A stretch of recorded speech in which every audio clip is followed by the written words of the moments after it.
Do not adjust your digital device. What you are about to see and hear may shock and appall you. Join our hosts as they encounter countless thrills, spills, chills, and hilarity as they explore the very weirdest in pop culture. The following media is so strange, so beyond the scope of what is normal, it will make you ask the question, why does this exist?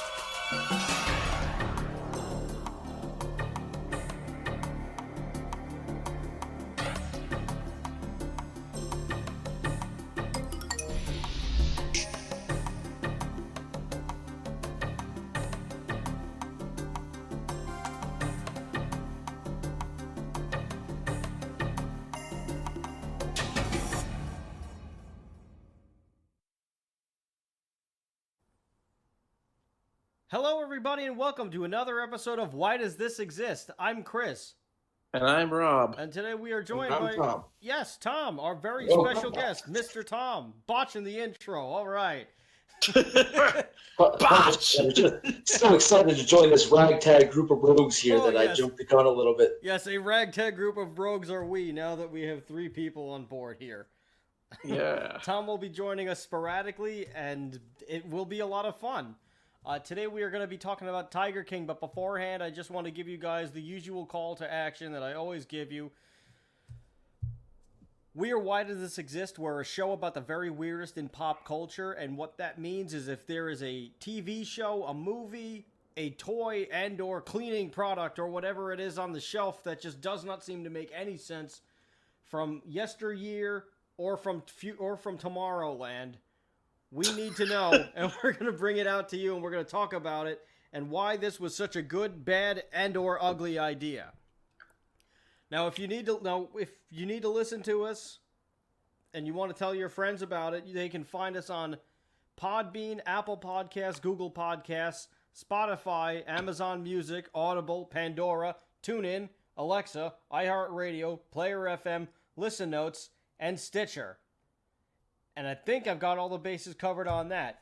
If you want to give us a little bit of money because you think that we should actually be able to pay our bills, that would be really great. And you can do that by heading over to patreon.com/whydoesthisexist. You'll find some extra watch-along videos, some listen-alongs to some odd music such as Wesley Willis a few episodes ago. You will also find some excess banter where we just riff on things that we did with our other special guest a few weeks ago, Spaceman Frank, when we talked about the Sting and Vader WCW mini movies, which you can also find the match itself on our Patreon. We'll also give you a shout out in our videos, and you can also let us know of any show topic that you'd like us to talk about. So you can pick our show by giving us a little bit of money, but you can also pitch some things for us to cover by either commenting on our YouTube channel, by going to youtube.com and finding our channel, Why Does This Exist? Hit the little bell notification, subscribe, like, and comment so that it boosts the algorithm, and then we can take over the world. And on top of that, you can also email us at whydoesthisexistshow@gmail.com. That's whydoesthisexistshow@gmail.com, and we'll answer your questions. Now let's get started with the goddamn show. All right. Today we're going to be talking about mayhem, madness, murder, and tigers. And more tigers and more murder and more mischief. This is Tiger King. A show that probably would not have gone anywhere if it didn't show up on Netflix during a pandemic when people had literally nothing else to watch. Yeah. And now That's the only reason I watched it. Yeah, me too. Now it's a worldwide phenomenon. I actually watched it only after the memes started coming out. I started seeing all the memes about it, and I'm like, all right, I got to check this out. Because it was like just crazy memes about like tigers and methamphetamines. And I was like, all right, well, okay, what is this show? I think I was in a group chat, and somebody in the chat was like sent something about it, or they were like, "Hey, did you watch that Tiger King thing yet?" And we We were like, no, what is it? And he like briefly describes it, and then I see the trailer, and I'm like, oh, good God. It was, yeah. When I like started to like look at like videos and stuff, I'm like, oh my God, I have to. I think probably the most famous, like, where he has to go tell the crowd of people that someone lost their arm, and then he's like, I'm never gonna financially recover from this. I think that was probably like the first clip of Tiger King that I saw. Yeah, it's like, oh, you only care about the financials. Of course. Of course. Not to mention that the person whose arm got like mauled off by a tiger was like his employee. Yeah, and it's funny because she didn't even like really care that much. She's like, "Oh, whatever, I lost my arm." Yeah, and she was still like, his employees are like the only people that have any real redeeming value to them, because they're just they're just kind of like a band of misfits. I don't want to call them a ragtag group of rogues essentially, but they'd be more of a band of misfits, and he helped them out. He like gave them employment when other people would not, which I don't know. I think with all these like crazy big cat people, I think it starts from a good place, and then like it just takes on a life of its own, and then the ego gets like super like jacked up. Well, that's definitely like, what happened. Yeah, it's Joe just Exotic's. Well, I mean, him and probably with the Doc Antle guy too. Like that guy's a maniac as well. Well, that guy is like clearly just full of himself. Oh yeah. I think Joe Exotic started with like his heart in the right place, and just kind of like fell to the dark side over time. Especially after the whole like Carol Baskin lawsuit, kind of like just like drove him deeper and deeper into a hole that he just couldn't get out of. Yeah. But even if you look how he started, he wanted this. He started doing shows to be anti-drug because of what happened to his brother. So if you look where he started and where he ended up, it blows my mind to see that big of a change. Yeah. When you start to where you end. Yeah. Well, he was doing magic too. Like he wanted to do this as part of like a magic act. Yeah. Mm-hmm. And he like also kind of had like this thing that he wanted to do with like country music, which he ended up not really playing or singing on any of the. He never actually did any of the music that he like claimed to do. Milli Vanilli. Yeah. Yeah. He apparently also didn't tell the people that had recorded the actual vocals that he was going to do that. Like make a music video where he was singing their vocals, basically. Oh God. And it's weird because he does actually sing. Like, there's that scene where when his husband died, and he sang at the funeral, and you could tell it's him singing. It wasn't just like a recording. So it's like he could actually sing, but I guess he didn't sing good enough to like be the lead singer or something. I don't know. I guess he had a standard in his head that he couldn't quite reach, so he figured I'll just do this. Yeah. They said here too, he did do a little bit of singing on some of the songs, so that's why they chose not to call him out on it at all on the show for fact checking. There was just enough. Yeah. Okay. It was probably like background noises more than anything. Yeah, it was probably just the harmonies, vocal harmonies and stuff that he sang. Yeah. So he can technically say that he did do the country music. Right. Yeah, on a technicality, basically. Yeah. And then presented it as he was the only singer, like... Yeah. And then he had this... he had the other guy who was like... who was just like... kind of like the stunt guy or whatever. He was just like a weird gonzo reporter kind of guy. And he... Rick Kirkham? Yeah, Rick Kirkham. And he just filmed a bunch of stuff for him anyway, of the Joe Exotic TV stuff, which ended up just... Yeah. Like, he just wanted to do reality TV, basically, and he was trying to pitch the show, and then all the crazy Carol Baskin stuff happens. Yeah. I mean, I feel bad for that guy, because he had, like, so much footage, and he was gonna, like, really sell it, and then when, I guess they had that, like, fire at the zoo, he lost, like, all the thousands of hours of footage that he was gonna do for this reality TV show, and I'm pretty sure he had a nervous breakdown after that. Mm-hmm. Yes, yeah. he said he did. So I mean, I feel like everybody that really was attached to this really did not come out great. No, I mean the guy who probably came out the worst for wear, other than like the Joe Exotic guy who's now in a federal prison. Yeah. Is, well, I mean, Don Lewis also did not come out of this well. We'll get into that. Yeah. Is the poor kid who was like doing his campaign. Oh yeah. That guy, like, oh man.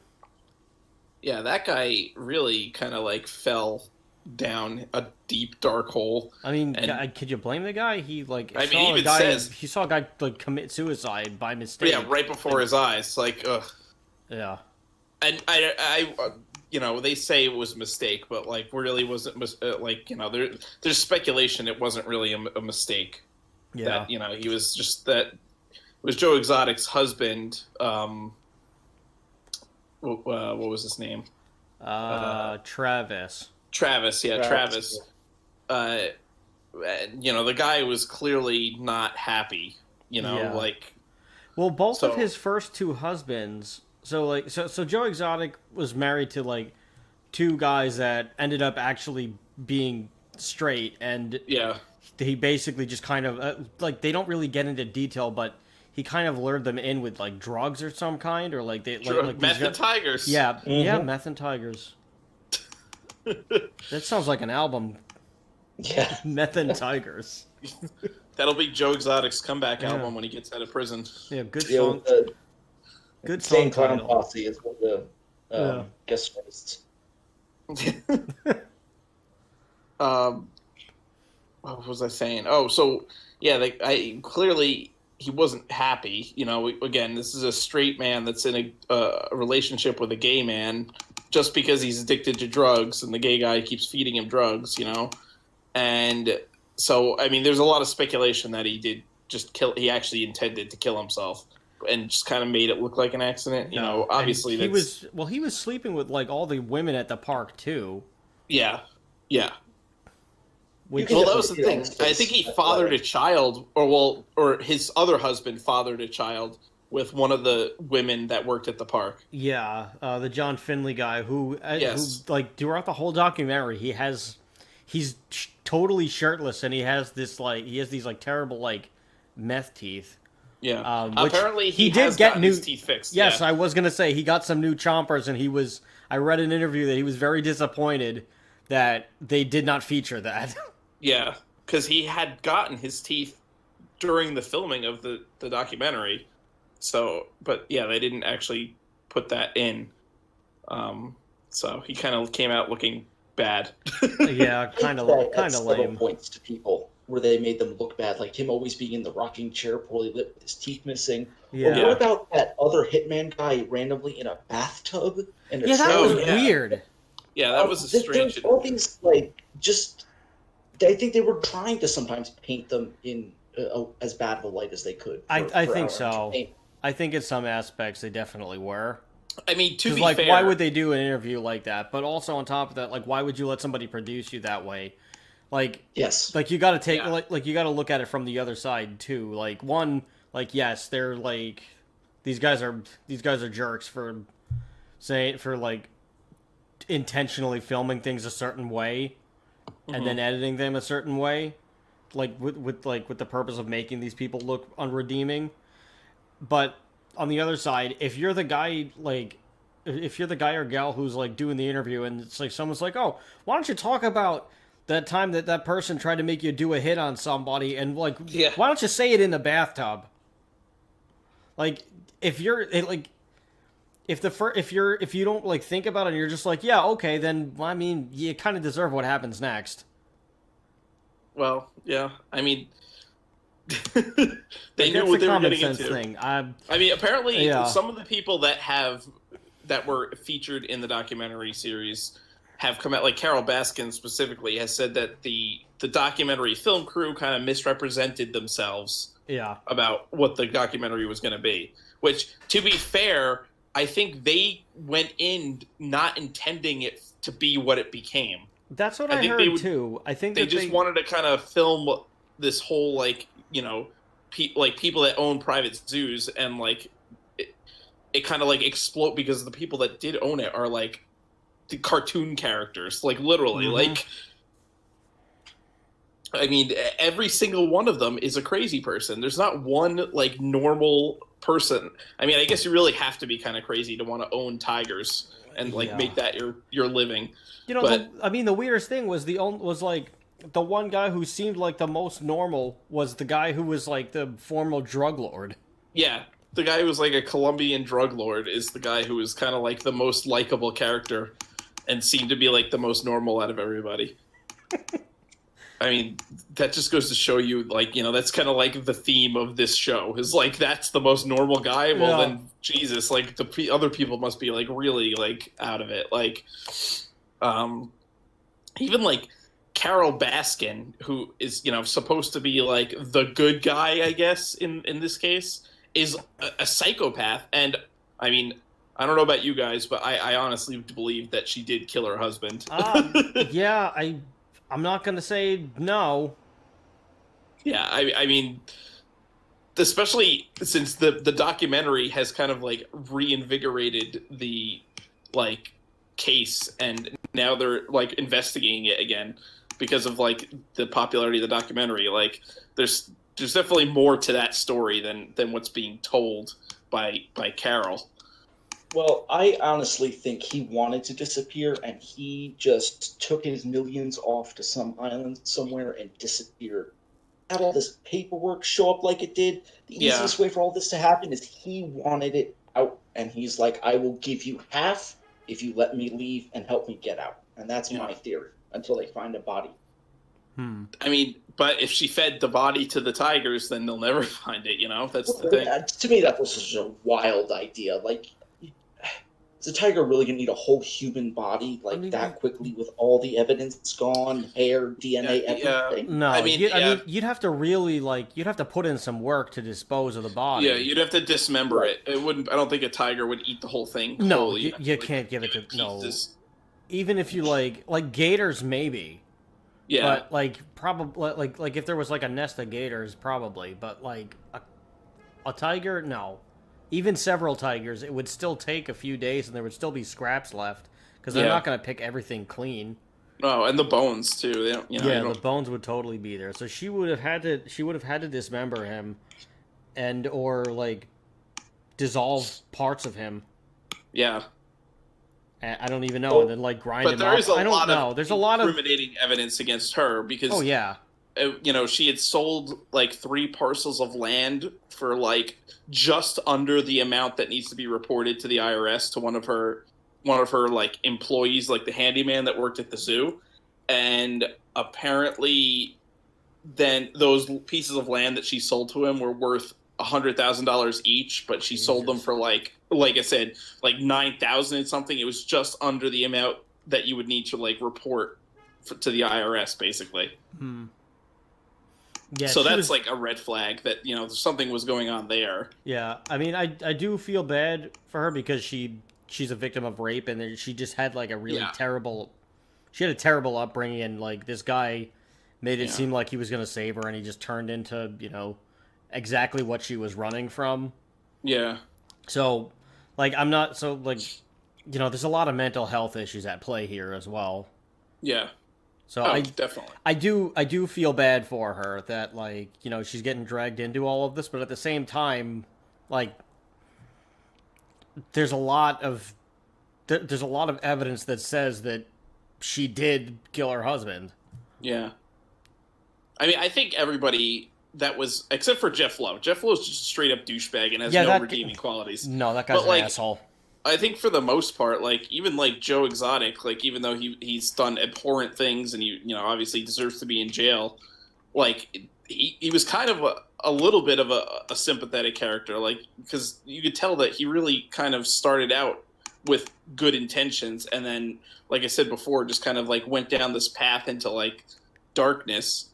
And like you could really see over the course of the whole documentary how he kind of like went from this like happy-go-lucky guy to like just like this person that's like awful, you know? Yeah.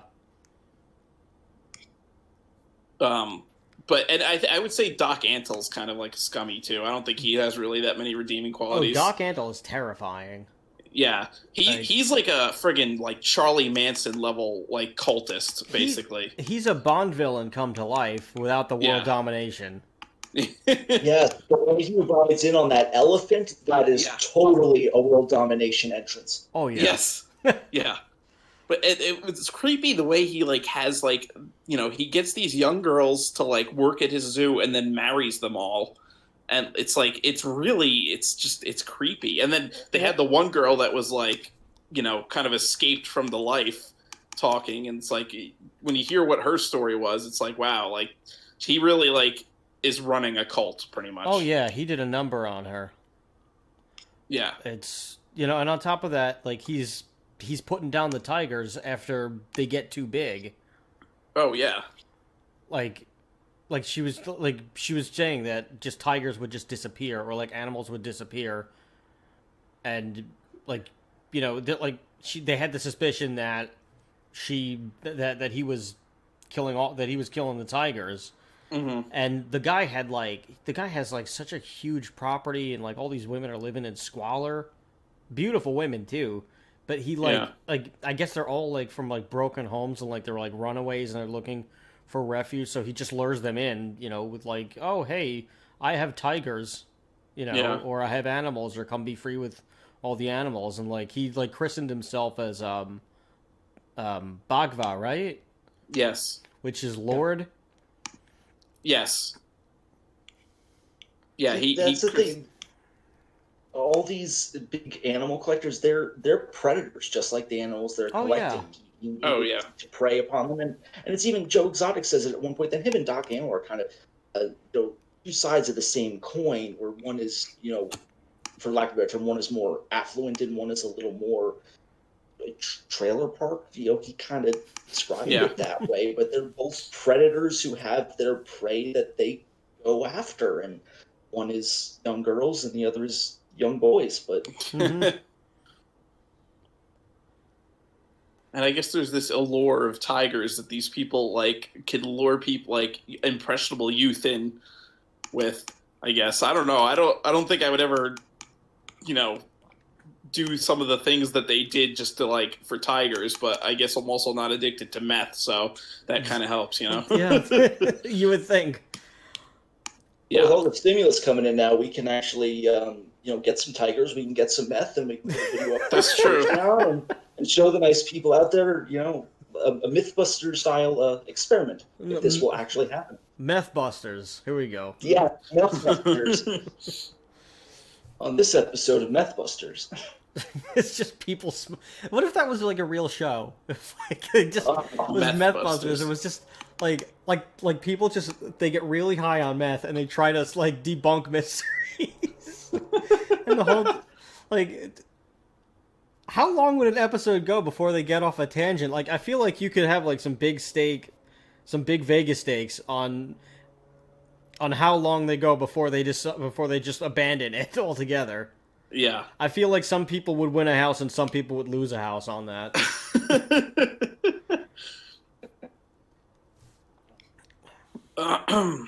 Today on Methbusters, holy shit!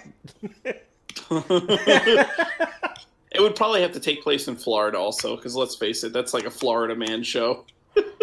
Yeah. Well, the murders, he did try to murder her in Florida, so when it went off the rails, it had to move into Florida. Of course. Of course it did. Yeah, because it's Florida. I mean, Joe Exotic really is the ultimate Florida man. He just happened to not live in Florida. But like this, he is like the Florida man. He's the Florida man messiah, basically. Yeah, I mean, he tried to run for office just because he tried. I didn't even know that he like tried to run for president until I watched this documentary. Like, I hadn't heard of it. All I knew at the beginning of that election was just there were too many people. Well, that was about it. Yeah, and then the wrong people. Imagine Joe Exotic actually won the 2016 election. We had 4 years of Joe Exotic. He got 1 in 5 votes for the governorship of Oklahoma, so he that's did. That's pretty good for an independent. Yeah. By handing out condoms. with his face on it, right? Yeah, God. for your protection. I mean, okay. I guess if it gets you 1 in 5 votes, it's not a bad campaign. Yeah. Well, It's not a good one either, but it's not bad. Do you think he fed his campaign team that Walmart meat? Like at his campaign rallies, he just like passed yeah, all the that out bad to his wall. people? I'm sure God, he did. yeah, Yeah. I forgot about that. They admitted that the friggin' Walmart meat was being used at the friggin' concession stand. So Oh, that's gross. yeah, that is really gross. I would not be surprised if people got sick. Oh, I'm sure they did. It was probably like one of those unwritten things that when you're gonna go to Joe Exotic Zoo, just don't eat the meat because it's bad. You know, when you know that there's a restaurant in town where it's like, yeah, if you go to that restaurant, don't eat this because you're gonna get sick immediately. Oh yeah, don't eat the sushi at this Chinese restaurant because you'll friggin' be barfing all night. That's probably what was don't eat the meat at Joe Exotic's place because it's bad. Yeah. Crazy too is the number of celebrities and wealthy people who went there. Like Shaq went to this place. Do you think Shaq had some of this Walmart meat, or no. with Doc Antle? There's a picture of the Undertaker in his hot tub with one of the tigers. It's like, how many of these rich and famous people have been in this circle of meth and tigers and have not even known it? Yeah. Oh, I'm sure a lot. It's crazy. Probably huge. I mean, I could see because rich people always want to be. I think tigers are kind of a symbol of like a status symbol. You think of like Siegfried and Roy. This high class kind of they have tigers and it's a high class Vegas magic show. So I think celebrities are attracted to that, and that's why they'll go to these places. Also in much older times, you'll see paintings of Arabian kings with tigers, or there's always a portrait somewhere of somebody wrangling a bull or something. There's a prince with a lion or something like that. There's always a painting like that, and big cats, it just they're just a symbol of power, it seems. So that's why. Yeah. So that's kind of where that comes in. So it is, like you said, as a power thing and a status symbol. So these uber wealthy celebrities are oh, I need to flaunt my wealth. So what's the easiest way for me to do it? I'll get a tiger. Or in The Hangover, it's a running gag that Mike Tyson keeps tigers at his house. I think he literally actually does have tigers in real life, though. I think I saw something that says he did at one point. I don't know if he still does. No, well, the funny thing is, he did, but he gave them up, and he says it was irresponsible. I had the quote somewhere that he regrets it, or said it was irresponsible. Let's see if I can. I mean, there's a lot of people that these Joe Exotic and stuff, and Doc Antle, they would sell tigers to rich and powerful people. They regularly bred tigers. Oh yeah, to sell. Yeah, and it it breaks your heart because it shows they show him just wrangling the tiger from its mother. Oh yeah, just brutal shit. And he shot it he killed 2 tigers, but he wasn't smart enough to get rid of the bones. So they I think they found 2. Yes, and that was part of his convictions. Everyone thinks, oh, he was just convicted because for the murder for hire thing against Carol Baskin, but no, actually, most of his convictions were from animal abuse and violation of the Endangered Species Act. Mm-hmm. Which he admitted to in court. His lawyers were fighting that he should not go to the stand, and he went up there and told the whole jury, it's just another one of these times where he'd been getting away with so much for so long that he thought he was invincible. I think that was the same with a lot of these people, that they got away with so much for so long. Oh, yeah. Well, Doc Antle got raided shortly after this. He got raided, I think, in the summertime. Yes. Yeah. And that definitely had to be from what Joe was turning over out of that storage locker. Oh yeah. The hard drives and papers. We're going to see plenty more. Yeah. Well, that plus the documentary itself probably had people to start looking at him. Oh, of course. But even like during the documentary, he was already starting to be investigated because that's when he was starting to talk about like, hiring a hitman to hit Carol Baskin and stuff. So it's like there was just he was playing with fire. He really was. He wasn't like being very smart about what he was doing. Well, he was doing were openly illegal things and like not trying to hide it basically. I'm waiting for Jeff Lowe to go down. That guy's friggin' dirty as hell. Yeah, that guy's a degenerate. Yeah, they're gonna go after him. I mean, Carol Baskin already took the park from him. She was awarded the park in the lawsuit because Joe had apparently put the park in his mother's name illegally to like kind of hide it from her lawyers so that he didn't have to give it up. And then I guess after he went to jail and the park got passed to Jeff Lowe, like the judge, like they finally got a ruling on it, and the park just went to her. And so, like, he Jeff bankrupt. Well, Joe Exotic bankrupted both of his parents, just like trying to run the zoo. Yeah. Well, specifically too, also from the lawsuit that Carol Baskin had put against him, was like for an exorbitant. It was like millions of dollars. I don't remember what the exact number was, but it was several $1 million. Yeah, it was for stupid money. Yeah. So he basically had nothing. He just was like just getting rid of anything and liquidating anything he could just to pay off the settlement. And I'm sure Carol Baskin still is owed plenty of money. Yeah, I mean, whether or not she'll get it doesn't matter. And I mean, she's pretty rich anyway. But so like, her husband's a lawyer. So yeah, like I don't think she really even cares anyway because her whole point was just to take Joe down, which has been accomplished. Yeah, so like it's not about the money for her; it's just the principle. Right. Yeah. And I don't know if you guys saw this, but because she has the park now, she was taking a tour. They trashed it, rotting meat carcasses everywhere. But there's her taking a picture here. Somebody put in graffiti a middle finger, and it says Carol Baskin takes up the butt from Donald Trump. What? They even just the word Carol Baskin takes up the butt from Donald Trump. It's spray painted on the side of what looks like a small, I don't know, cabin or something. Oh, good God. Now I gotta look this up. Yeah, but the Jeff Lowe guy, that guy needs to be taken down. I mean, that guy's like he was a career conman anyway. Yeah. And he conned the zoo out of Joe, and then he was gonna like re-demo it with some other guy that they don't really get into. I forgot his name. That like other guy who like they like the showed most batshit crazy of all of them too. Probably. He was like.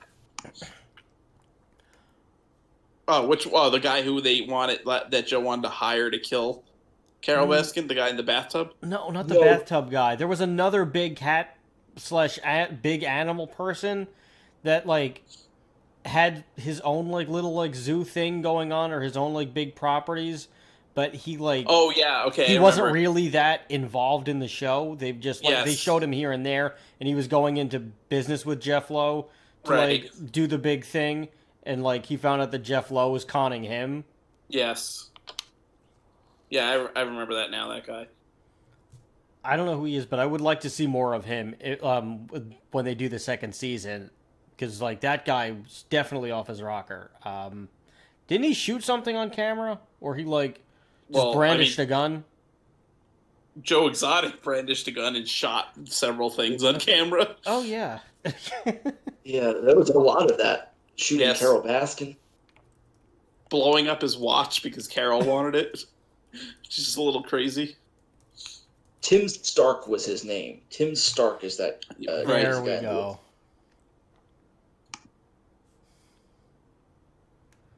He was an interesting human. There was a lot. I mean, every single one of them is interesting. Like it's crazy that these people exist. This is like a real thing that happened. These aren't like people playing characters. They're real. It like blows my mind because they're literally all just like cartoon characters. They literally are just cartoon characters. Yeah. You can't make this shit up. No, you can't. It's and really none of them were good. The only person that was like really good that I really felt bad for was the guy who was the zookeeper at Joe's Zoo. I think it was Eric.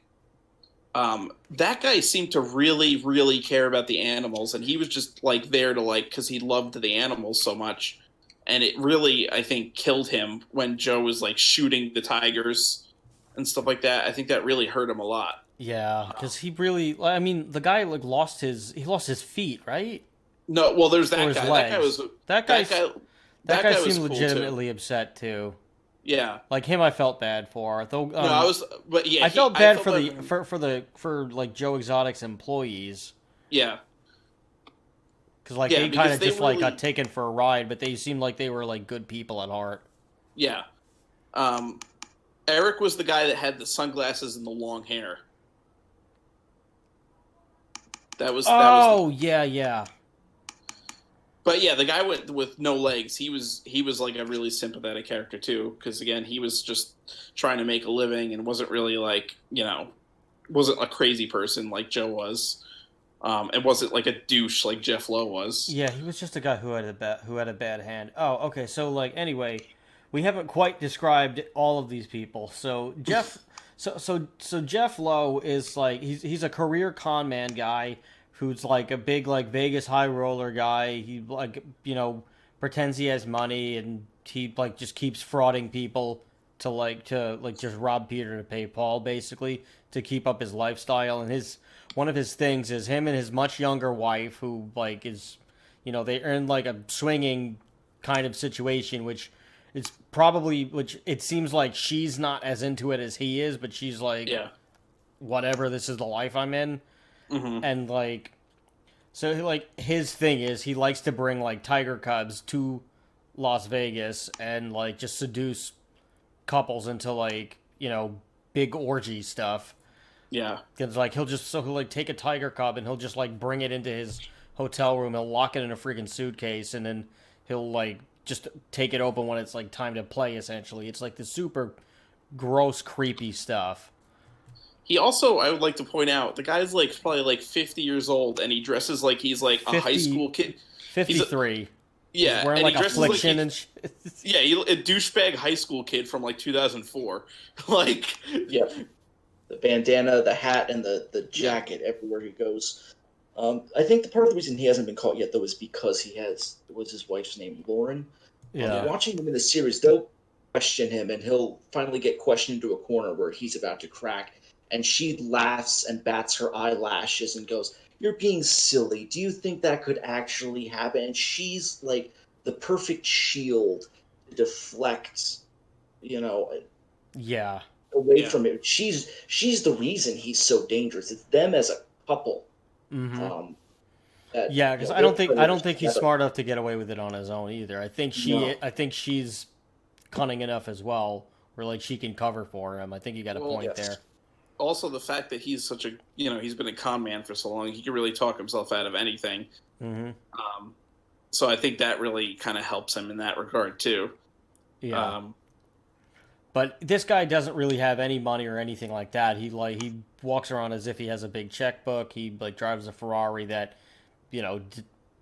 is probably belongs to someone else. But who the hell knows? Yeah. He lives a very lavish lifestyle that is completely fictitious. And like his thing is just luring people with these tiger cubs. Well, as everyone else was. As everyone else, but yes, his thing is casinos because I don't know. That's his deal. He's always gonna go to Vegas. I don't know. I guess because it's a swinging city of some kind. So if he can't get a couple, he could just like hire a prostitute and it'll be okay. I don't know. But he's been in the news as of yesterday.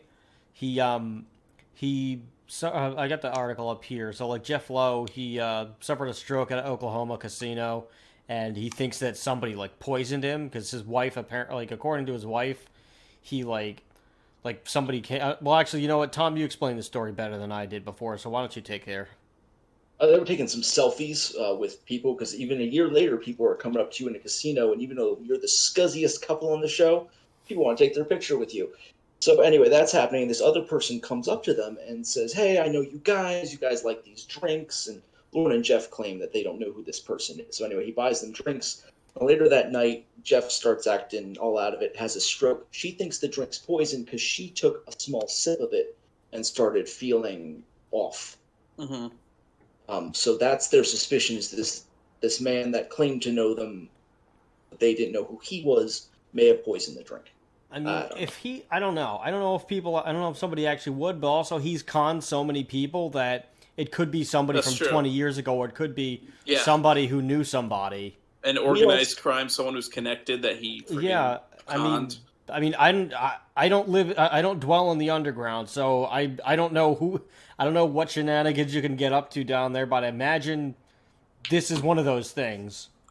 It could also be a publicity stunt. That too. Yes, because we're about 1 year removed, and now they're trying to, Joe's having his divorce. We need to get back into the spotlight as well, churn some more money for this because they just lost the zoo to Carol Baskin. I was going to say that they probably need money. Right?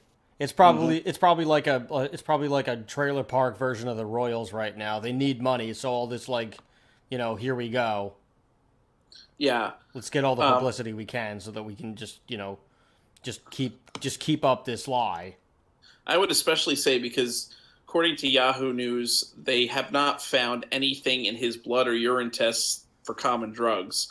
And as far as I know, I don't know any common drugs that would cause a stroke, unless maybe they spiked his drink with epinephrine or something that made his heart rate super crazy and it burst like a blood vessel or something like that, or increased his blood pressure exponentially. But forensics has gotten so good with this stuff that it's very hard to find something that's not traceable. Right. Or even less traceable, unless they use something that's not commonly used, then I could see, okay. Because they only usually test for common drugs, Yeah. So, well, they didn't always do that. Like before, they would just rule everything out as a heart attack up until Richard Kuklinski, the Iceman killer. He was really what got forensic labs updating their stuff and just looking for very specific chemicals to trace. And he's basically where all these crime labs got all their funding from. Because everything used to just be ruled as, just a heart attack. Because he would poison people's sandwiches with cyanide. Oh, really? I didn't know that. Yeah, that's what he would do. He would buddy up to you. He was apparently he was a very likable guy. Mm-hmm. And so, he could lull you into, as intimidating as he was, he could lull you into, a false sense of security. And he'd go to one of his things was he would go to lunch, he would go to meet somebody, like a construction site or whatever. He'd go to meet somebody, and he'd pick up sandwiches, so that he'd let them know, so that they would think that everything was okay. So he'd buy him a sandwich, and he'd sprinkle cyanide on that person's sandwich. Wow. So they would eat it, and then he would they'd have the meeting, and then he'd say, "Oh, all right, I gotta go do this thing, all right," and he leaves, and then about a half hour later, the guy's dead. So so he did that for years, and just eventually somebody picked up on it that there was that everybody who was involved with this guy suffered a heart attack. And they ended up owing money to the mob or whatever. So they were like, all right, well, everybody can't just happen to have a heart attack. So they started testing for other things. And that's where they started to notice cyanide. And that's where all the crime labs really started getting more technologically advanced. So now I don't even if you're using something that they're not generally looking for, I feel like they would still look for most outside things. I feel like they've seen it all at this point. Yeah. So I'm not sure how much of it they could really trace.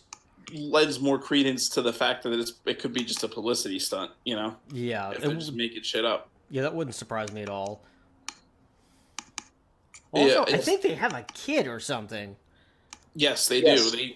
Because they had a thing where they were looking for a nanny, and the nanny had to be hot or something. Yeah, I guess. It was so gross. It is. That it nanny really is for banging and banging only. She Yes.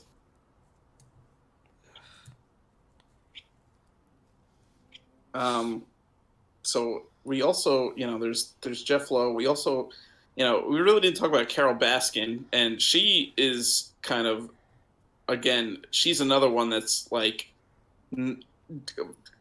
that she's portrayed in the series, I think, as more of like a good guy, quote unquote, because she's fighting for animal rights. But really, a lot of what she does is kind of like gross and like very exploitative too, under the guise of being like an animal rights activist. And I think a lot of her like mentality of trying to like push for legislation on tigers and stuff and keeping exotic animals is more just to put her competition out of business than anything. Oh, I think so too. And also so that she would end up getting custody of these animals. I think her whole thing is I think her whole thing is she just like I think because of her past and everything, I think she has I think there's probably something in her childhood that like has attached her to cats or tigers where like she only felt safe around them. So I think that's kind of where this stems from. Yes. Because she had a lot of trouble for much of her life. Yeah. And I don't think it just has to do with her competition, but I think it's also like just growing her menagerie as far as like, from like just a psychological fracture. Well, because then she can go in and say, "Oh, well, we have to rescue these cats from this zoo because they can't live in the wild on their own. So we'll just take them and put them in our zoo instead." Yeah, it's but like, meanwhile, okay. her zoo like is not up to code or anything like that. There's like bramble everywhere. It's and the cages are small. Well, she claims that it's it's supposed to look more like their natural habitat. Yeah, but it totally doesn't. That's like that's all bullshit. Oh yeah, I think so too. I think absolutely. And also, all of her volunteers are just that. They're volunteers. They're talking about right. She doesn't pay anybody. Their lives for this, mm-hmm. and they don't even get expired Walmart meat and a trailer. Yeah. She's a predator, just like the rest of them. Absolutely. As we're just saying, she's got what she wants, and she's going after it through a different way. I mean, she even keeps her husband on a leash. Like that's their wedding. So he's one of those. I always thought the creepiest thing with her was when they did the interviews with her and her husband for the documentary, whenever he's talking, she's looking at him. Yes. Like if you notice, and it's like she's almost like coached him what to say and is like boring into his mind and mind controlling him almost. It looks like she's like a ventriloquist. Yeah, you could tell that she definitely controls him completely. Oh yeah. Keeps him on a leash literally and metaphorically. Just remind him what happened to the last one. Yeah, exactly. Yeah, you could up and disappear. Yeah. But I mean, there's just the fact that this exists is just like mind blowing because it's like you would never think that people like this. I mean, I guess there's douchebags in the world and people that that are assholes and stuff. There's a lot of sick people, but you didn't like. This is not something I would expect. No, it's like completely out there. And there's always a joke that like you say like people that own horses are usually crazy. Like horse people are just crazy. Well, tiger people are like it's completely and out of their minds, like insane. Like it's just it's mind blowing that these people exist. Like it really is because they're just so bizarre. Even the ones that are portrayed as the most normal, like Carol Baskin, is not normal at all. She's so weird and like creepy and skeezy and like a shifty grifter. Like and it's just so bizarre. And the cast of characters that weren't even like own it, like the guy on the jet ski, Like, where did they find these people? Yeah, that guy sold everybody out, too. Yes, yeah. And he's been around. He was on Talk is Jericho, and he was on an episode of AEW. Yeah. Why? I mean, you know what? There's a while ago, I wouldn't have believed or understood why Jericho would put him on the show, but after, like, seeing Jericho decline in 2020, I can kind of see it now. It was right at the height of this. Oh God, wow. yeah. I mean, about a year I could ago. see him. I could see like the crew being on the show, but not like any of the cast. That guy, I tell you, that he's pretty smart. Like he kind of parlayed his appearance on Tiger King into like a whole thing. I guess then Yeah, like he's probably making a lot of money off of this. yeah, and he's just like this little friggin' side character that had one friggin' scene of him like driving away on a jet ski that somehow made it like him like he's like the one of the biggest memes of the show. Just like that image of him on the jet ski. Like. It's just funny. Yeah. So there's talks that they've been kind of talking about a second season of Tiger King since the show aired, basically, and I keep hearing rumors that it's coming out and it's going to focus on Doc Antle and basically how he got brought down now and is being charged with similar crimes to Joe. Not the murder for hire thing, but the violation of the Exotic Species or Endangered Species Act and stuff.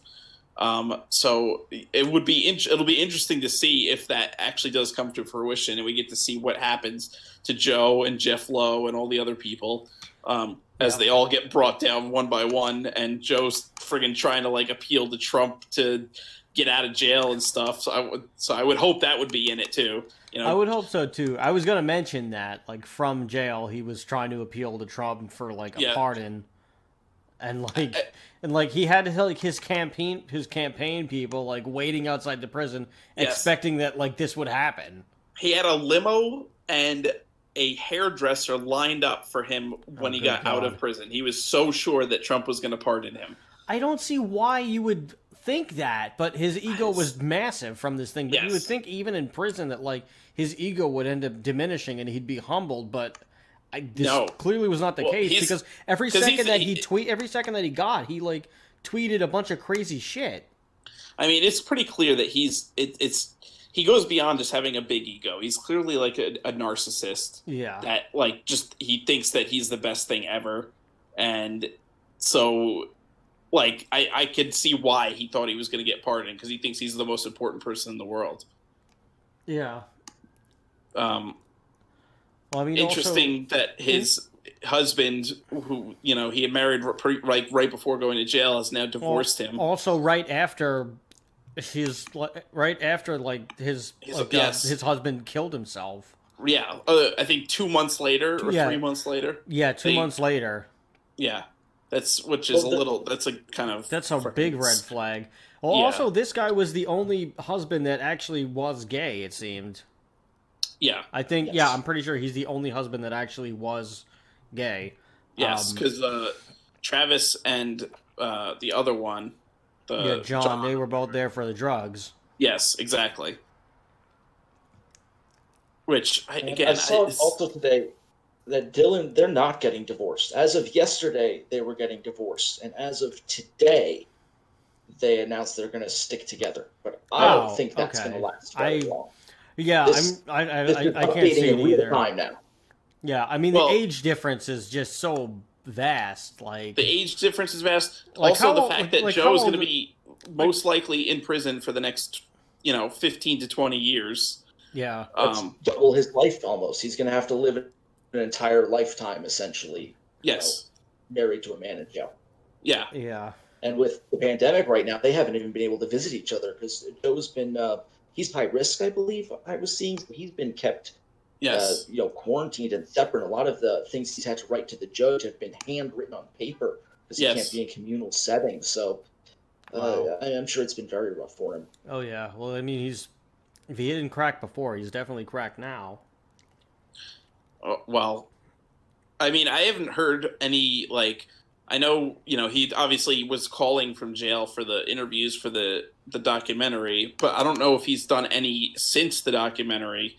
I haven't heard of any. So I don't know how, he's faring. I'm sure he has. Heard that they're going to have some interviews for the second season, that we're going to get more of the wackiness that is Joe Exotic behind bars. Oh, God. Yeah, I'm sure we will. It would be amazing if they were able to get a camera in jail and see his day-to-day life in jail, because it's probably, just ridiculous, a sitcom in and of itself. Oh, good God. I mean, there's a lot that they could touch on the second season.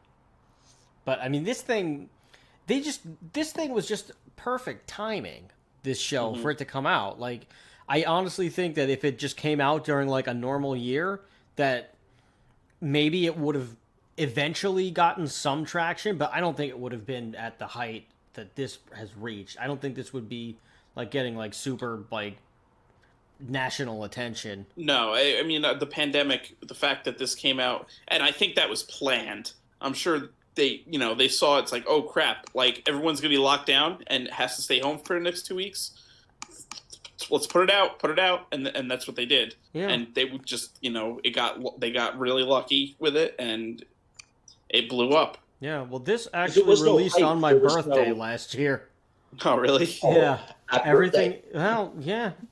Happy birthday! Here's some Joe Exotic. Yeah. Meth and Tigers. Yeah, Meth and Tigers. You just hire Joe Exotic to come to your birthday Oh, party. good God, no. He brings Meth and Tigers with him. I don't want to ever try Meth and Tigers.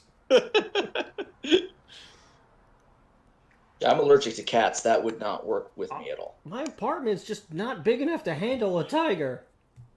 Yeah, remember a few years ago, there was someone in, like, Brooklyn or the Bronx. Yeah. that had tigers in their apartment. I mean, that happens every couple of years. You find out about somebody who's, like, got a tiger in their apartment. This or like a really monkey, new. a chimpanzee, or something crazy. Yeah, like, this isn't really anything new here. Like every couple of years, you find out about something. Like, I know when I was a little kid, there was a guy who like lived in the neighborhood that had like a 30-foot boa constrictor that he would just walk around with. Oh my God! I don't know. He was the snake guy. That's like, crazy. every once in a while we'd see it, and he'd have the boa constrictor, and and so some people would let him put the snake around their neck, and that was about it. That's playing a little bit too much with fast and loose with a fucking deadly animal for me. Yeah, people listen, man. People are crazy. People do this stuff.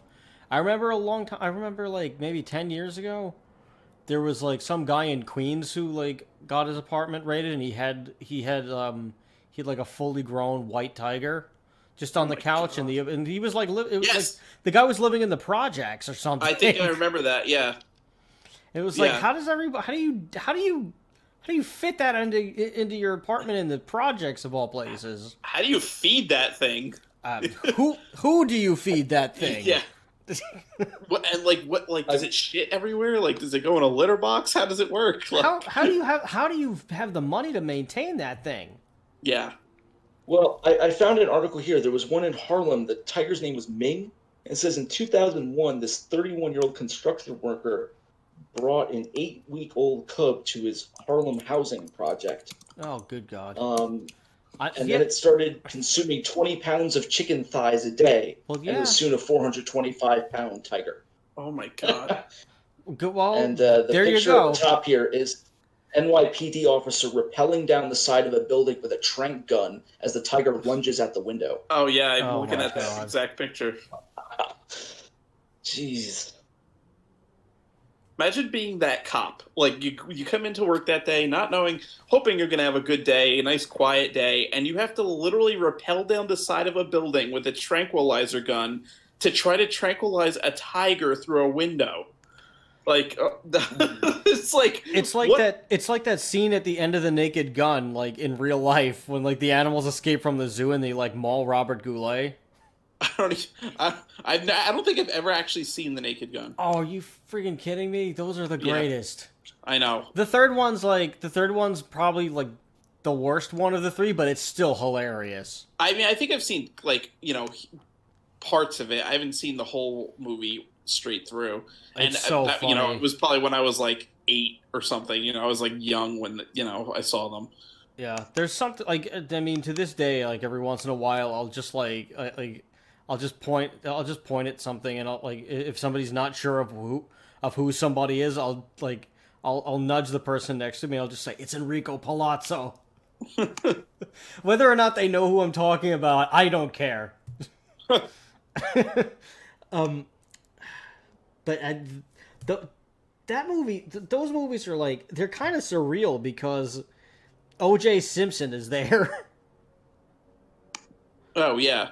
Well, I mean, O.J. Simpson was a famous actor before. Oh no, I know. He was like he was a champion. He was like a big football player and everything. Yeah, Like, he was in the Towering Inferno. Yeah, he was on his way to becoming a national treasure, and then he did what he did what they couldn't convict him of.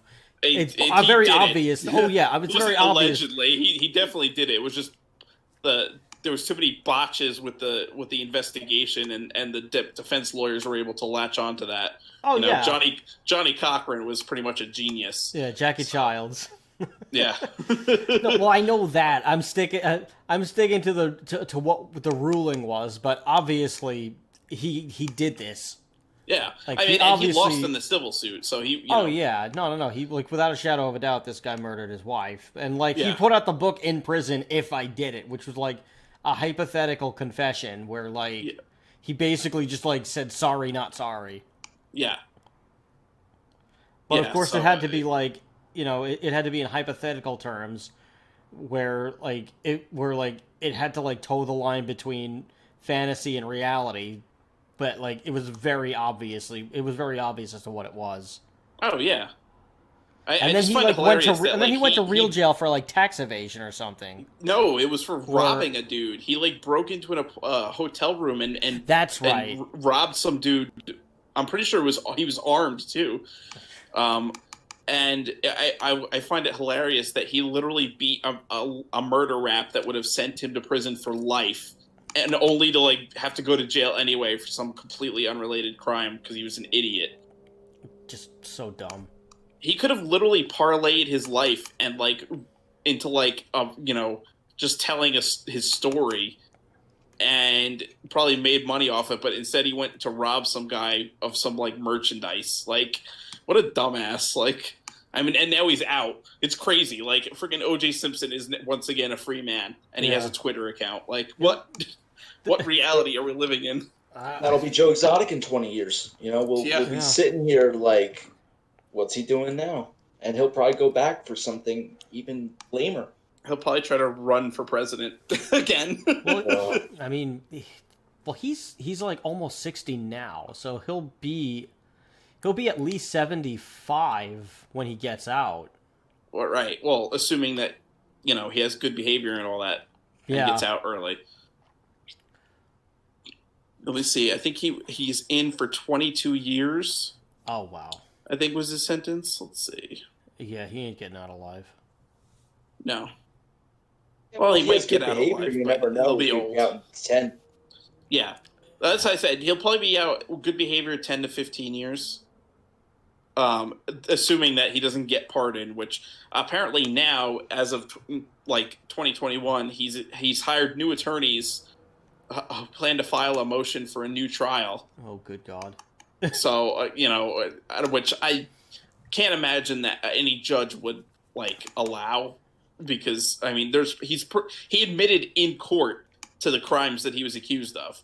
Yeah. There's nothing that they could really, kind of get him on a mistrial or anything on. So, I don't know what they plan to do, and if a judge does somehow allow this and he goes back to retrial, like, what is he gonna what's the defense gonna be? Right. So I guess we'll maybe that'll be part of Tiger King Part 2 is Joe's retrial if it ever happens. It just sounds like a Seinfeld episode. Yeah.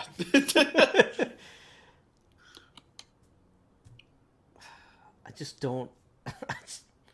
It's crazy. I don't know how this could be a real thing. It's crazy how many people like Joe Exotic too. Like, he gets fan mail, tons of fan mail in prison, and there's like GoFundMe set up for his legal defense and all this. He gets so much and it's like people missed the point of the documentary entirely. It wasn't they weren't trying to make him this hero. They were showing that he was like a guy that started out with good intentions and became a total and complete scumbag. I don't understand how people took that as Joe, he's a good guy. Let's just, help him. Because we live in a world where too many other idiots inhabit it. Well, that's true, I guess. That's what Joe did, is he took advantage of other people, and he is so good at that from so many years of practicing that he is capable of doing it through a TV screen. And now that it reached everybody in the country when we were forced inside with nothing else to do, you're gonna win some more followers over that way. And he won a lot of followers over. Oh yeah, and he hasn't even seen the series. He's just basking in the fame. I wonder what he's gonna think if he ever has a chance to watch the Tiger King series. Like, that would be another thing. Joe's reaction to Tiger King when he gets out of prison. He'll probably do that on his YouTube channel or something. There's There's this YouTube guy that I watch. His name's Larry Lawton. He was like, he was once the biggest jewel thief in America, and he's since. Oh yeah, I know that guy. I've heard of him. Yeah, he's pretty cool. He's turned his life around very much. Yeah, where like now he has like programs where he tries to, like help rehabilitate prison inmates. He's also like trying to do a lot of campaigning to try to fix the prison system. Mm-hmm. To make it focus more on rehabilitation rather than punishment. Mm-hmm. And he owns up to what he did. He tells his whole life story. He wrote a book about all the crazy stuff that he did. It's like he lived a pretty wild life, but he consults police departments too on like robberies, I think, as well. Yeah, he does. Like now he's like he did like a whole 180 on his life, and he's like dedicated it to trying to help people rather than hurt people. Mm-hmm. But I mean, I would hope that. I don't think Joe Exotic has like he's too egotistical to do something like that. No, I don't see him doing anything like that. But this Larry Lawton guy, the reason why I bring him up is because he did a thing shortly after this with Tiger King, because he kept getting like requests for it, and he like just did a whole thing of like what's coming to Joe Exotic, and he was like this is he's like, I know I did some crazy shit, but this is crazy shit. Yeah.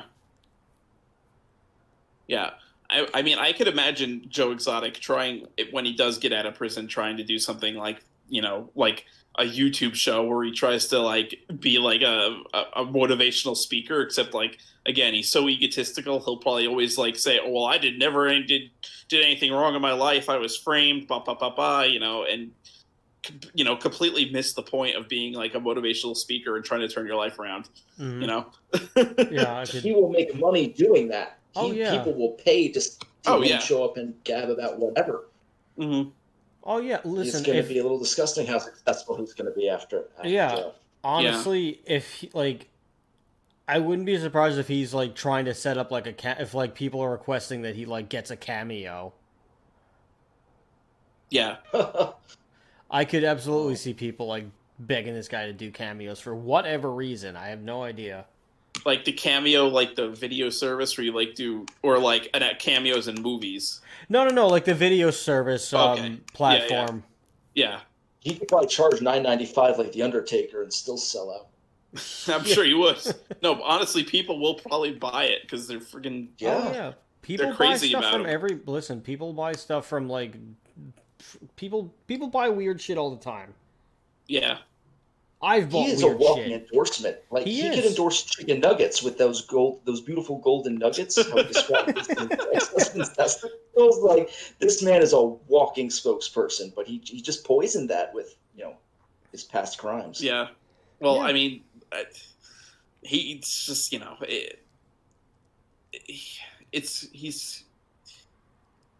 he can't like get over himself, so. It's just no matter what he does, it's gonna like end up being still like awful. Like people will buy it, but it's gonna be like he's like a terrible person. It's like, and he's not learning from it. It's almost like I want to say like almost like Tony Soprano in The Sopranos, like how he kind of like is never ever like. Feels remorse for his crimes and like just wants to continue his lifestyle the way it was and always thinks that he's in the right and stuff. That's basically Joe. I guess it's like a kind of like a personality type where people that that are that are narcissistic and think that they're the best and they'll never change. So it's like that's kind of Joe. He'll never be able to see himself as the bad guy. Well, I don't in think his any mind, he was a victim. Well, it's none of these big cat people are going to see themselves Oh as, no, like, as the no, bad yeah, guy. absolutely not. I think I'm just talking about Joe because he was the first to go down. I mean, Doc Antle's probably gonna be the same mentality though. If he goes to jail for whatever his crimes, he'll probably be like, "Well, I was, I'm the victim here. I'm framed. The U.S. government is just picking on me." The same old story. Yeah, I'm sure. None of that would surprise me one bit. No. Carol Baskin's probably going to be the last one to go down if she goes down. She might be the only one to make it out. I think she's going to make it out. I think that the disappearance of her husband at this point is too much of a cold case to be solved. There's no trace of him. Without a body, no body, no murder, basically. So really, she'll probably get away with it. She's going to pull an OJ. Yeah. Yeah, for sure. I don't see anything ill, like, I don't see anything ill coming to her except maybe like fines or like a headache and lawyer fees, but I don't see any actual like See, the problem is conviction. that she's friends with all these politicians, so she has, she's got them because she's smart. She's got the right people on her side. Exactly. And she knows she has won the battle. She's won the war. So she doesn't have to do anything crazy anymore. She could just sit on her millions and just that's it. Like she doesn't have to. And now she's making all these appearances. She was on friggin' Dancing with the Stars. So, she's kind of like parlaying her image now into this, just making more money. And so, I don't think she's ever going to really go down. She's won. She won the war. There's nothing that can stop her. Even if Joe somehow magically gets out of prison, he's not going to be able to prove anything that she killed her husband or whatever or did anything. So it's she won. That's it. Carol Baskin won. Yep. Oh my God, Carol Baskin has a cameo. Oh no, how much is it? Take a guess. $9.95. No, lower. Rob. $200. Very close. $2.99. Wow. For a request? For a request is $2.99. Cats and kittens. Yeah, for a direct message is $20. Oh.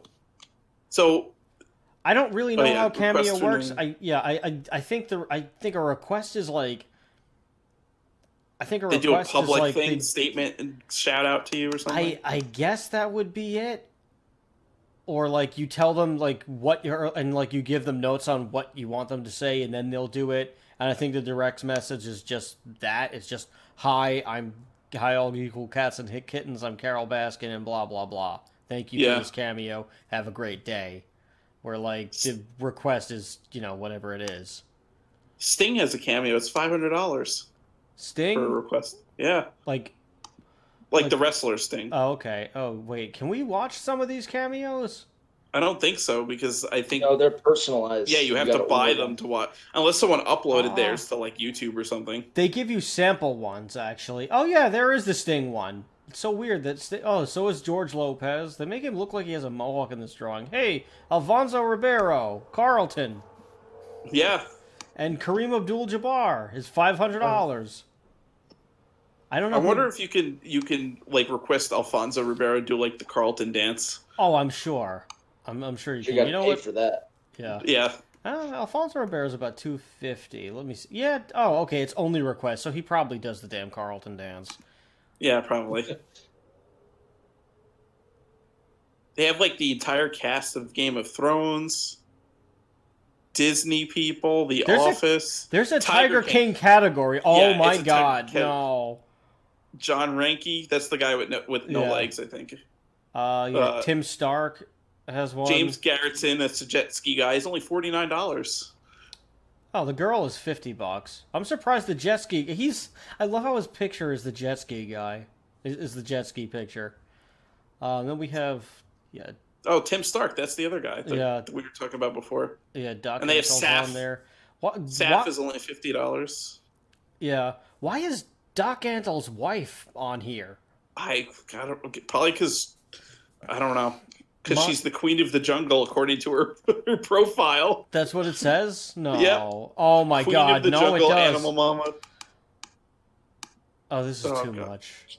$100. I love how Jeff, like, Doc Animal is $250, Jeff Lowe's $125. It's like I'm surprised he's not $9.95. Did you guys see that Alan Glover is 90? Who? The Alan Glover, the hitman that Joe hired, was $90. Really? Oh, I don't see him on here at all. I don't see him on here either. It's temporarily unavailable. It's $50 if you want the campaign manager. Oh my god, no. I feel John Finley with his teeth. I wonder how much it would be if he takes his teeth out. Oh, you gotta charge extra for that. In the rocking chair. Yeah, I feel like Jeff Lowe had to do half of Doc Antle because like no one wanted Jeff Lowe, so he's just like trying to spite Doc Antle. He just made his price lower, like half of it, but still probably no one buys Jeff Lowe. Yeah. Oh my god. All right. Do we want to listen to some of these cameo previews? Yeah, I'll put one on. Oh my god. Hold on. All right. Let's watch. Ooh, Virgil's only $69. Like Wrestler Virgil? Wrestler Virgil, $69, and he's seductively eating donut and a Claire.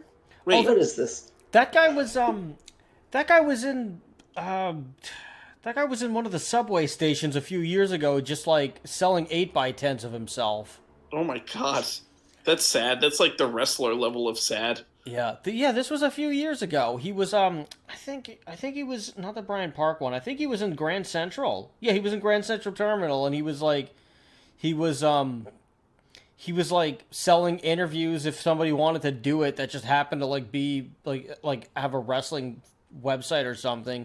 He was just there, like he just put up a spot like a hobo, like the hobos do it, or like the street performers, and he just had a bunch of 8x10s and he was just selling them for like $10. Wow. Yeah, that's like the worst you could that's like the lowest that you could probably get. Yeah. As like an ex-pro wrestler. But I mean, that guy was only brought in as like supposedly he was brought in as like a rib for Dusty Rhodes. Really? Yeah, like it was he was basically brought in from like the story goes he was brought in specifically so that Vince could make fun of Dusty Rhodes because Dusty Rhodes because I don't know, according to Vince McMahon, Dusty Rhodes sounded like a black guy, but he was a white guy doing it. So that's what? why Vince. I don't understand the logic either. But Vince is fucking wacko. Yeah, and Dusty's real name is Virgil, correct? Yes, it is. That's why he named him Virgil. It was just stupid, and then the gimmick was just very tasteless. Like, I feel bad for the guy. Like, I'm glad that he made money, but I think he lost all of it. I think he lived a fast life like everybody else did back then, because that's just what you did. Yeah. Like there wasn't anybody that told them, hey, don't do this, it'll ruin your life, or hey, think about your future, or think about your retirement, or like, hey, you should talk to a financial advisor. Like if anybody did that, they didn't tell everybody else. Like it was just every man for himself. And I'm pretty sure most of them did not think about that because they probably thought that this gravy train would go forever. Apparently, in 2019, he had like a little thing with AEW, but now has not appeared on AEW TV since November of 2019. Who, Virgil? Yes. Really? Yep. Yes, the Thanksgiving thank you celebration for Le Champion. Oh, he was God. Under his old ring name of Soul Train Jones. Huh. Okay.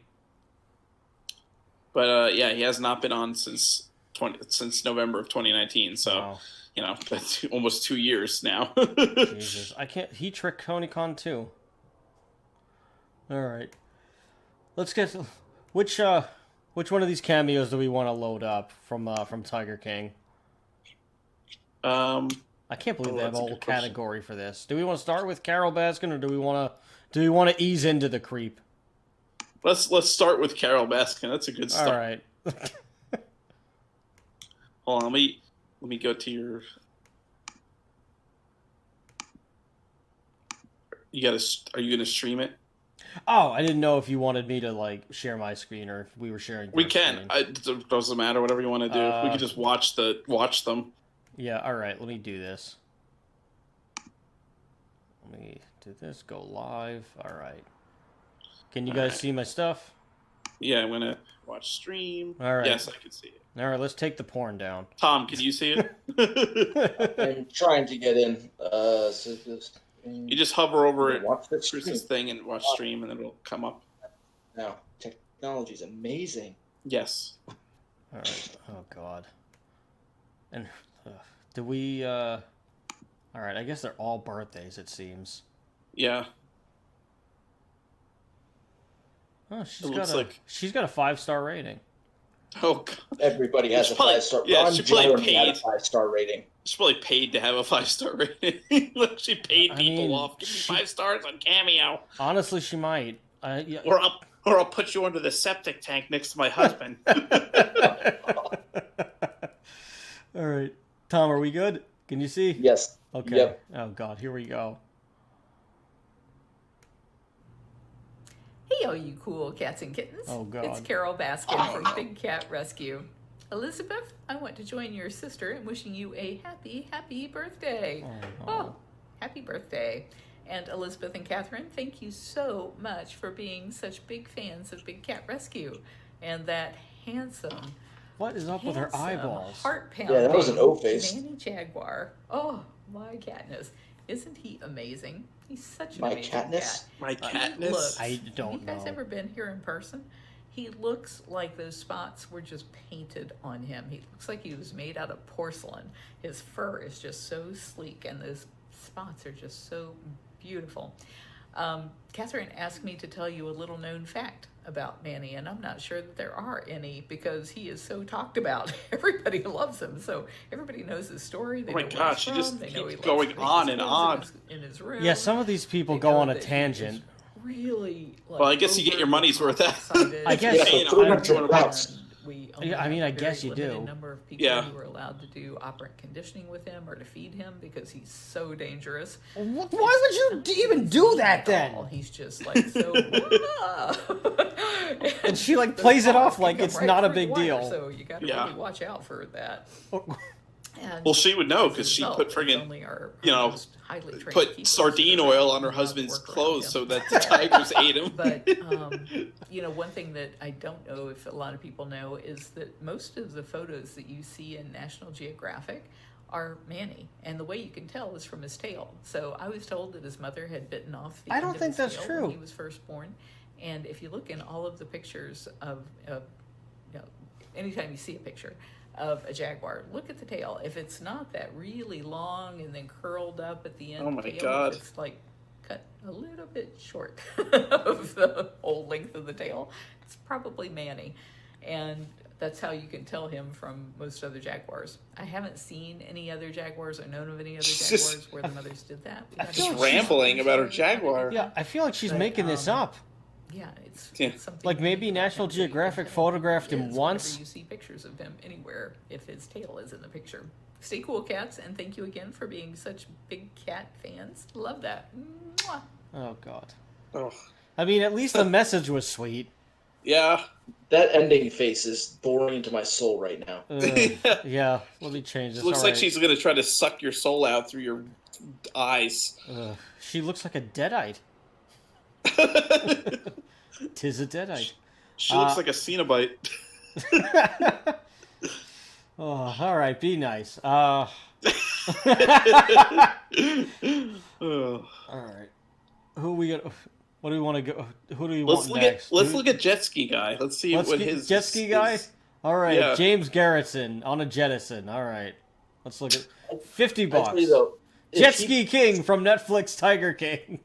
He better be on the jet ski or I want my money back. Yeah, I- yeah. He better like. It doesn't look like he's showing up on a jet ski. It looks like he's just No, in he front of- doesn't. Oh no, no, Oh, there is is. one. He's on a jet Right, ski. we gotta watch the jet ski one. Okay. I hope they paid extra for that. Oh my God, the wind is so loud. Hey there, there, it's James Garrettson, the Jet Ski King from that crazy show, Tiger King. Want to wish Jason a happy 34th birthday, March 5th. Hope you have a good one, brother. I hear you're the man. And I heard you were a former young pussy hound. Oh my God. So nothing wrong with that, man. Get it while you can, but I hear you have a good woman now, so congratulations. Just watch those women, man. Did you know that bitch Carol Baskin? She got away with whacking her husband, so sleep with one eye open when it comes to women, man. Oh my But God. be safe, have a great birthday. If you're ever in South Florida and want to come jet ski, look us up and let's ride. But be safe, man. Don't drink too much, and more Tiger King to come. I think in the fall. So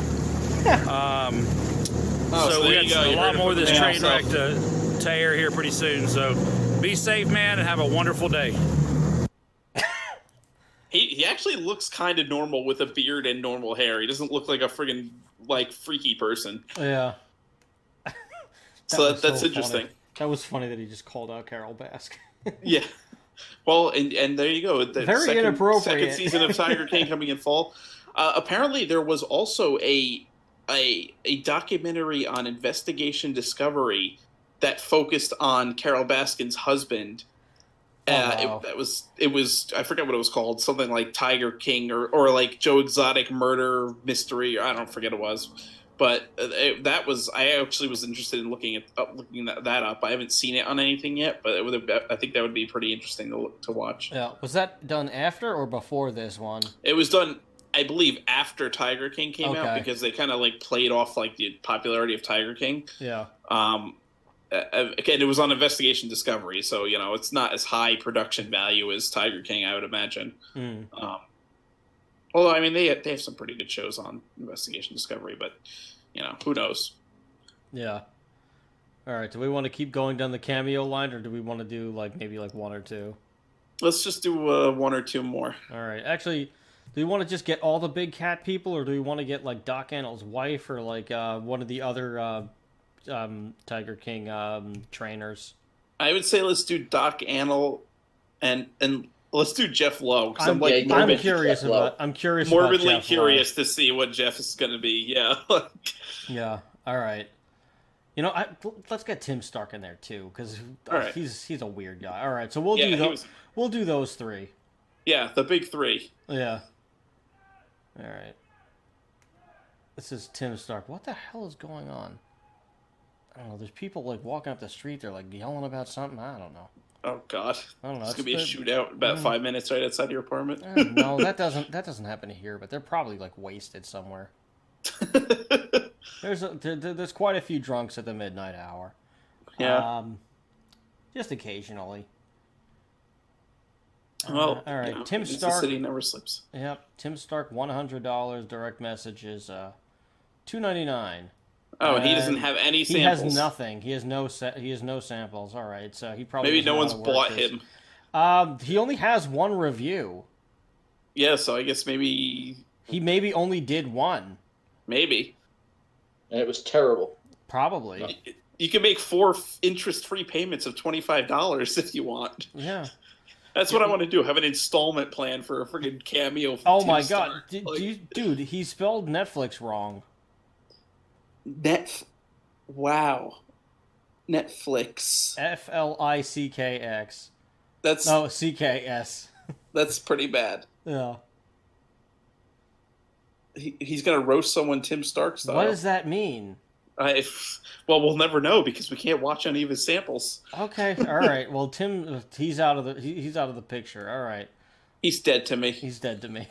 Jeff Lowe. All the money goes back towards the animals' care. No, we don't. We want to make sure they live long, healthy lives. Yeah, so you can exploit them. Yeah.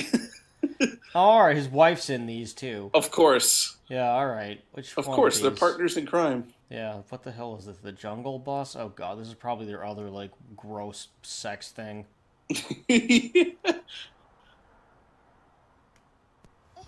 Hey, Crooked Ben customers, it's Jeff and Lauren from the Tiger King Show on Netflix. Crooked Ben provides unique food, plot seed for turkey, deer, and other wildlife. We're Crooked excited Ben. for planting season and always Crooked offer Ben. fast and free delivery at www.crooked-bend.com. Love your herd and plant Crooked Bend food plots. Thank you guys. We love you. Take care. Everybody be safe. Come and see us. Bye, guys. Thank you. Of course, his is the shortest because he probably wants to squeeze as much money out of people without having to do actually any actual work. So Oh, yeah. Yeah, that doesn't surprise me. Was that like an ad for his thing, or was that the person's? I think that was the person's ad. I guess for the person's business. Yeah. Yeah. It's going to air on like local television cable channels at 3 in the morning. Cable Oh, access, God. like Yeah. like when you used to, I don't know, you used to see like the friggin' like the commercials for Franklin Sussex Auto Mall, and it's like the lowest production value commercial for. They're like a local dealership by me, and they would have these cheesy commercials on TV and the radio, the local radio stations. Oh, good God. It's the damn Quakin brothers! How bad Man, would... here we go. What would you do if you saw Jeff Lowe cameo for the Quakin brothers, just like flashing outside of their display? I would just run, like drive to their store and yell at their building, "Damn you, Quakin brothers!" I mean, they're the ones responsible for all this. Doc Antle just looks like a creeper. He looks look at like his a face. maniac. That first picture, the top left one, Yeah. that's the creepiest one to me. Yes. He's This one trying here? to be the Rock and failing. The one to the right, all the way to the Yeah. right on that is kind of weird looking too. He looks like he's just staring into your soul. Oh, The one on yeah. the right, he looks like John McCain. The one on the left, he's trying to do a Rock. Yeah. Yes. The middle almost. one is odd, too. The middle one doesn't look like him at all. He's He all looks like- He's like overexposed. glowing. Yeah. Yeah. Yeah, I don't know. Which one do we want to do? Ugh.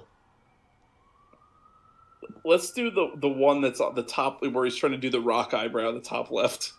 This one here? Yeah. It's, if you smell what Doc is cooking. Oh, God. He better not say that. Yeah, don't give him any ideas. He's going to listen to the podcast. That's going to be his new catchphrase. Hey, Doc Antle here from the Myrtle Beach Safari and the crazy show, The Tiger King. Hey, Kate, I wanted to wish you a happy belated 37th birthday. Your cousin, Annie, she's sorry that she missed the date on you, but she wanted to make sure that we gave you a shout out of happy birthday. Yes, I would also Oh, good like God. to wish you a happy Oh, my birthday. God. I am Volley the Chimp. I am a fabulous guy. I am very That's young at heart horrifying. because I'm still very young. I hear that you love a little bit of wine and some dangerous animals. I can be dangerous. Woohoo! Yes, I can, but I'm a lovely boy. Come meet me at the Myrtle Beach Safari. Have the adventure of a lifetime. Hope all's well. Happy birthday. Peace and love. That was... What and the, it just ends on the monkey face. what the hell did I just watch? Oh, You just watched a monkey. What did he do to the poor monkey to, like, make it do that? Maybe they put like peanut butter in his gums like they used to do to Mr. Ed to make him talk. Is that what they did? Yeah, they used to put peanut butter in Mr. Ed's like gums so that he would like be constantly like licking and like trying to like smack his lips to get the peanut butter, and that's how they like made it look like he was talking. Oh. I heard they attached a string to his upper lip, and they would raise it and lower it. And after the first season, he had realized what they were doing and started just moving his lips like that anytime a human was not talking. Really? I didn't know that. Yeah, That's Huh. interesting. my dad was a huge Mr. Ed fan, so he Really? was shouting off all these facts, and that's what it was. I don't think I've ever seen an episode of Mr. Ed. I don't think I have either. There's one on YouTube. It was for World War II. It's that old of a show. So Oh wow. Oh, wow. a PSA. It's in the public domain if you ever want to check that out. But Huh. Oh yeah. That could be a watch along. Yeah. We Yeah. should do Mr. Ed. That'll be a future episode of the podcast. Yeah, it might be. I mean, we could just do like an episode of just classic TV shows that were just Yeah. bizarre. you have all those, Mr. Ed, Gilligan's Island. Oh yeah. Big The Family, Munsters. The Munsters, yeah. The The Addams Family. goes right up with that. Yeah. Yeah, I think that's actually a pretty good idea. Yeah. We could do this, and I'd love to have you on the show again, Tom. Oh, well, Thank you. I'd love to be back. All right, very good. Yes. Well, that was Tiger King, Yes, it was. the craziest documentary to come out in 2020. Mm-hmm. I was watching a weird one today. I was watching a crazy one today called it was called Seaspiracy. Mm-hmm. It was just it was about like how it was about how the fishing industry is like the main issue behind all of like the wildlife extinction in like the ocean world, and like how the fishing industry is what's really responsible for killing all of ocean life and like the oceanic ecosystem. I've heard of this. And like the reason why it's not talked about, like they're always talking about the plastic, but the plastic is like 0.003% of the amount of plastic that like goes into the ocean, and like the majority of it is like fishing lines, and there's all this stuff, and like all these animals, and like all of the fish are slaughtered for like no reason. Like the Japanese whaling industry and like the dolphin like killing industry is like a cover up for like bluefin tunas or something like that. Oh, really? That's like they just do it just to do like the shark fins. They just do it for like the soup because it's like a social status thing. But like the other element, but like the real reason why they do like the whaling and like the dolphin stuff is just as a distraction from like the blue tuna that they have. Because like the blue tunas go for like they fetch like millions of dollars for a tuna, so like they just kill these. So like they just grab the tunas and they just kill off these whales and everything. So they have like a distraction. There was it's a crazy documentary. Joe Rogan had this dude on that was like a marine biologist or something, and was talking a little bit about like the conservation of the ocean and how things like are really bad right now with like commercial fisheries are running out of fish, which is like crazy. So there's basically a push now to like make it so that basically seafood is not as widely available as it is now. Like if you live by the ocean, then sure you could have fish, but like if you live in Colorado, you shouldn't have access to seafood because you're in a landlocked state, So, and that's the problem is that that's why there's so much overfishing happening, is because they have to ship like fish to like all these like places that normally wouldn't even have fish. There's such a high demand for seafood. Right, but I mean, but this documentary goes into like how the reason that is not being talked about is like all of these like so-called wildlife companies and like all these like big, we need to sustain like all these big sustainability pushes and everything like that. It's all like a sham. And they're all just funding the fishing industry. Wow. So, like, it goes all the way up. Like, there's a point where, like, they find out that, like, Mitsubishi is, like, one of the top, like, whalers. Really? Yeah. And then, like, there's a whole sustainability thing about how, like, they can't do like, there isn't going to be any whaling. But then there's this, like, small area of Denmark where once a year or something like that, they do like a big like whaling purge because they're allowed to hunt porpoise whales. Yeah, and like the person goes Iceland, to too. Yeah, and like the person goes to one of these, like the documentarian, and he like witnesses one of these things. They like cut out like certain points, but like they leave in a lot of like the slaughter, and it's horrible. Oh yeah. Like it's very graphic, but it's very eye-opening as to like what is potentially really going on. Yeah. But I love stuff like that. We have been going on for quite a while. Our next episode is what do we got on the list? Do we have Machete? I'm pretty sure. I think Dickey. We were going to do the M Dickey video games. Okay. So we're going to do the Matt Dickey's video games. For those that don't know, it's he makes really cheesy, like he's a guy. He makes his own video games just himself. Does all the art, all the programming, everything, and they all use the same engine that he designed, and they all have the same characters, and they're basically all like wrestling games, except like not wrestling games. Like one of them called Hard Time takes place in a prison, but it has still wrestling moves. There's another one called the New Testament where you play as Jesus and you can wrestle people in the Bible times. It's an interesting series of games that he made. And you keep it hardcore. Yeah. Keep it. So right. that'll be next on the list. Yes. All right. Thank you so much, Tom, for joining us. Yes. Thanks a lot, man. Guys. All righty. So once again, everybody, thank you so much for listening to our show, helping us out with the Patreon. If you are one of those kind souls, commenting on our YouTube channel, and liking and subscribing at youtube.com, and you find us again, Why Does This Exist? And if you want to send us an email with some show topics to cover, please do so by either commenting in the YouTube channel or emailing us at whydoesthisexistshow@gmail.com. And if you want to show some of your buddies our content, that would be really helpful and really awesome, and we greatly appreciate it. Once again, you can find us on Podbean, Apple Podcasts, Google Podcasts, Spotify, Amazon Music, Audible, Pandora, TuneIn, Alexa, iHeartRadio, Player FM, Listen Notes, and Stitcher. Thank you very much, everybody. I have been Chris. And I've been Rob. I'm Tom. And remember, question everything.